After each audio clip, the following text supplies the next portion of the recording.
Yo, what's going on, guys? So in this episode of Ableton Basics, we're going to be talking about compression. I'm going to show you how to use it, when to use it, why to use it, what it is, what it does. Everyone has this kind of stigma around compression and it being really hard, really tricky to suss out.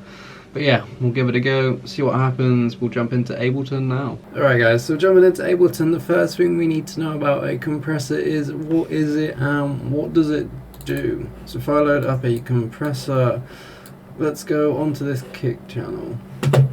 So a compressor is built up of a few different things, but the main thing to know, or the easiest way for me to describe it, is volume automation. Let's not start a ratio, let's start on attack. So attack is how long it takes a compressor to start acting. So we have 2 milliseconds, so that means a compressor, every time it hears a kind of sound or a signal, it'll take 2 seconds for it, or 2 milliseconds for it to engage, start compressing, start giving this sound volume automation. And the release is then how long it takes for the compressor to release that automation. So it's 50 milliseconds there. So if I play a kick,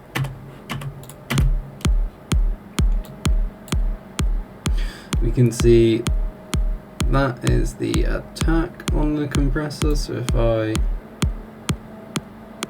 do that, it starts to let more signal through, but if I clamp down, that line is hitting straight away.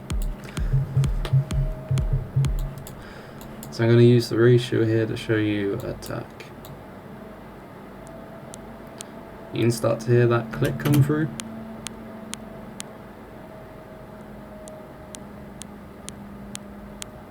That is how much of the sound the attack is letting through, that 5.47 milliseconds. So we can hear a bit of that click. Let's add some release. This is how long it takes for it to release that signal. So right here it's going 1 millisecond, it's shooting straight up, giving it some more, and it's taking longer to start peaking back up.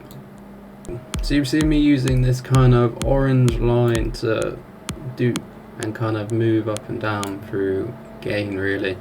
This is called the threshold. So right now we're at -14. So this means any sound that goes over -14, the compressor is going to start to engage on. So this is infinite or kind of way down, so any sound this compressor is triggering, if we have it +6 or above the kind of sound source, we're not doing anything to that sound. Alrighty, so the next section on the compressor is the ratio. The ratio is basically for wherever you set the threshold to, however many, so if I have a ratio of 4:1, for every 4 dB that goes over the sound, it will reduce by 1 dB.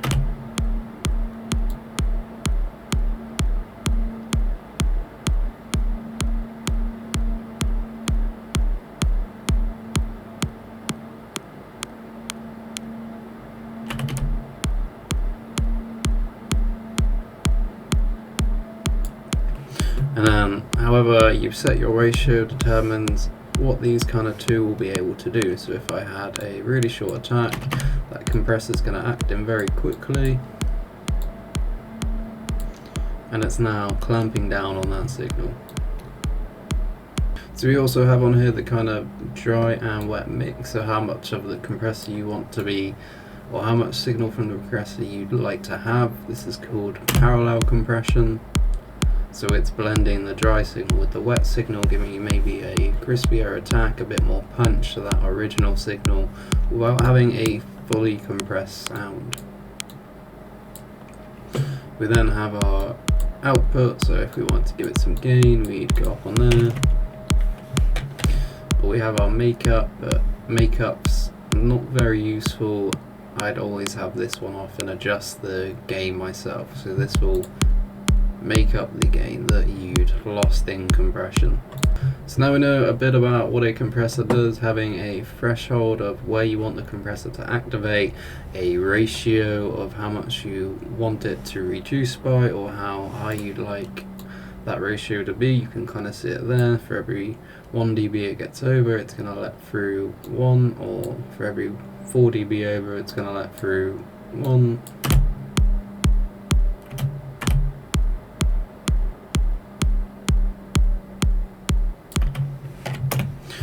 And the release is how long it takes to release from compression.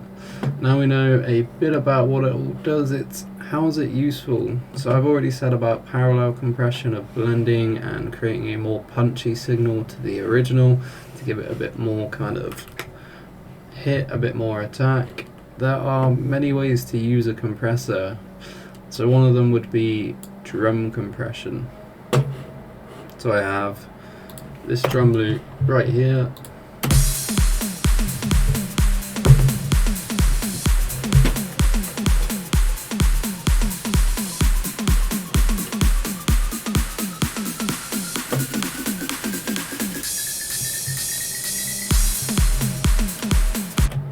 So it's groovy, but it's not tight, it's not crisp, it's a bit kind of loose and flabby. So what a compressor really does is tighten up sound, glue it together, create everything to be a bit more glued. So there are compressors for gluing sounds together, but we can also do it with this type of compressor. So the best way to see what a compressor is doing is to be able to see it. So right now I'm going to record the audio signal from the drum group. So here is that drum loop in audio version. So the next thing we want to do is start to look at what a compressor can do. So if I drag that one down onto here and start to apply some compression on this drum group, to make up of. So the first thing you want to do is ask, what do you want from this compression? Do you want more punch to your sound, or do you want it to flatten over and take away some of the peaks, or tame it all to create it and let it be more glued? So for this I'd like to do a bit of both of that. So we're going to use 2 compressors. Let's go 4 to 1.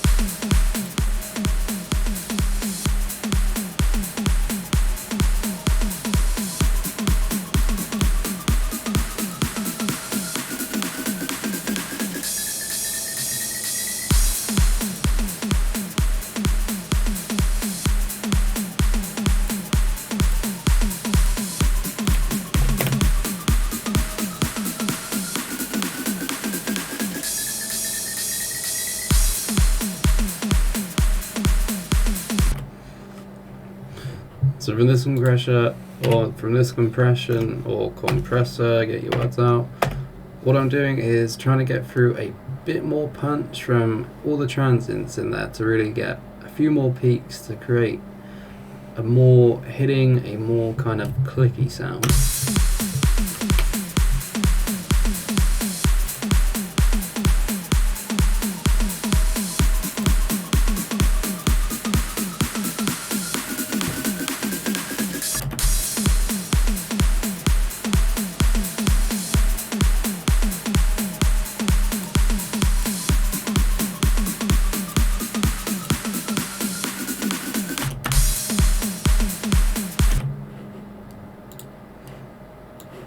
And on this next compressor, I am going to use it to let through a fair bit of sound, but then also tame it down a bit. So if there are any peaks sticking out,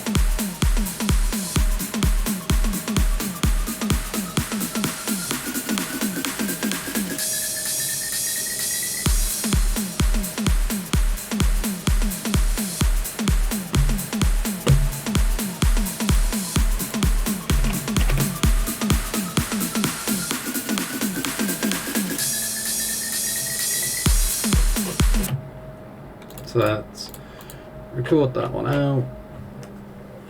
So this compressor hasn't done lots, but As you can see, the difference between the two is there's these kind of bit more transients, the kick, the clap, it's all poking a bit through more. As you can see, it's just not there, that kind of click, that punch that you kind of like, it makes your drums hit that bit harder, really isn't there.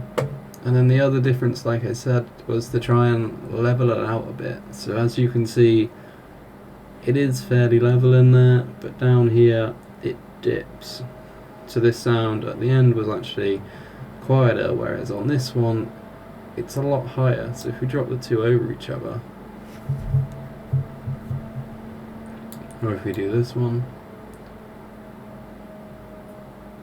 you can see the waveform behind it is just a bit more lifted up. You can see that dark grey behind the black is slightly higher. So all we've done really with that compressor is bring the sound up, glue it a bit more together, take some of those lows in the sound, bring them up, squish down a little bit of the attack, a little bit of the kind of transients, bring them lower, but also keep their punch whilst adding a bit of gain to bring the level back up to where it used to be, to now have more punchy drums with slightly less dynamic range, which is volume between the lowest and the highest sound, to have a more glued together sound, a more punchy sound. It's neater, it's cleaner. So we'll do a quick A and B between the compressed and the uncompressed.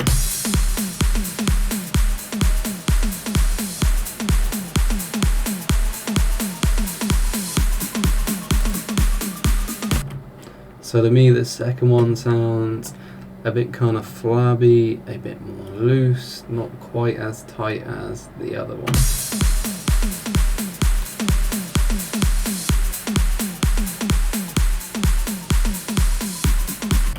It feels like there's a kind of a lot of drop in volume between the kick and all the other sounds in there. Maybe the transient in this first one is a bit too pokey, but for the kind of demonstration it works really nicely to show you a compressed sound against a non-compressed sound. Everything kind of feels up front, it's got bounce to it, but this one, it feels saggy.